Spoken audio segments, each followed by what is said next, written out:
All right, let's get right into it. Today, we're looking at an analysis of a crisis that, according to the source material, is unfolding right under our noses, but with some really severe consequences. The main takeaway is pretty clear, that time to understand what's happening and to prepare is right now.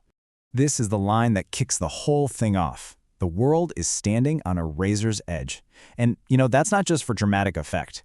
It's a diagnosis of some serious global instability that, as we're about to see, has very direct and personal consequences for every single one of us. So, what exactly has the world on this so-called razor's edge? Well, the focus is squarely on the escalating geopolitical tensions, particularly involving the United States, Israel, and Iran. The argument here is that these conflicts, they aren't just distant headlines anymore. They're the first tremor before a much, much bigger shock hits the system. And that is the crucial point. It's so easy to see these events happening and to just compartmentalize them as something happening over there. But what this analysis argues is that the consequences are creating these massive shockwaves, and they're radiating outwards, getting ready to disrupt our daily lives in a really fundamental way. So what is this primary fallout? It's probably not the one you'd first expect.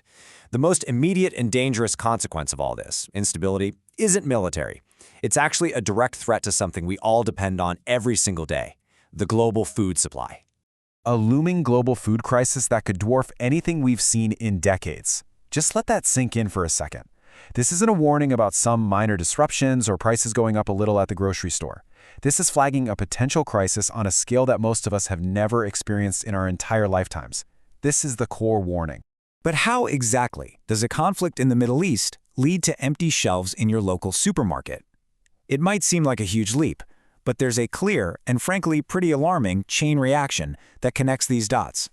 Now, the first thing most of us think of is oil, right? And yes, energy prices are absolutely affected.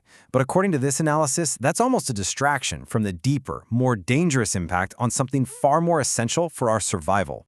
The real threat isn't the cost of your commute. It's the stability of the entire system that gets food from the farm to your table. This incredibly complex, fragile, and interconnected system is the real target of those shockwaves we were just talking about.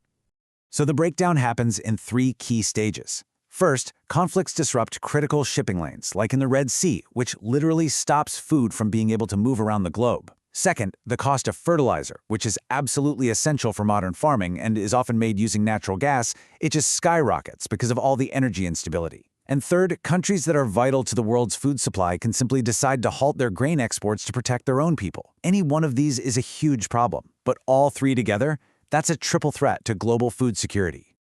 After laying out that chain reaction, the conclusion presented is pretty unambiguous. Based on all these factors coming together, widespread shortages aren't just some remote possibility. They're presented as a near-certain outcome if we stay on the current path. So, given that pretty stark prediction, what's the recommended response? This is where the focus shifts from the problem to the solution. And the core message is very specific. The answer is not panic. It's rational preparation. This is the call to action, and it's delivered with a real sense of urgency. The argument is that the window to act proactively is right now, and that window is closing. Waiting until the crisis is obvious on store shelves will simply be too late. And there's a very careful line drawn here between two different ways of thinking. On one side, you have panic, which is chaotic, it's fearful, and it's reactive.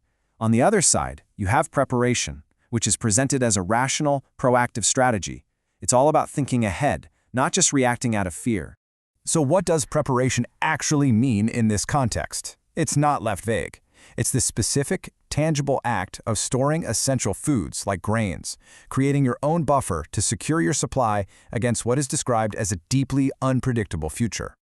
This is a critical distinction.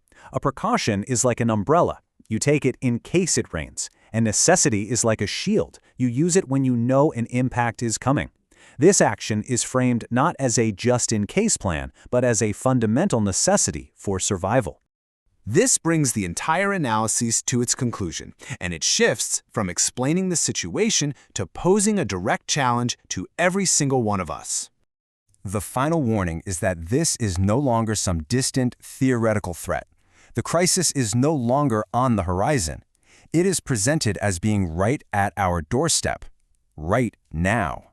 And so, after laying out the geopolitical context, the direct threat to our food supply, and the proposed solution of preparation, we're left with this one simple but profound question.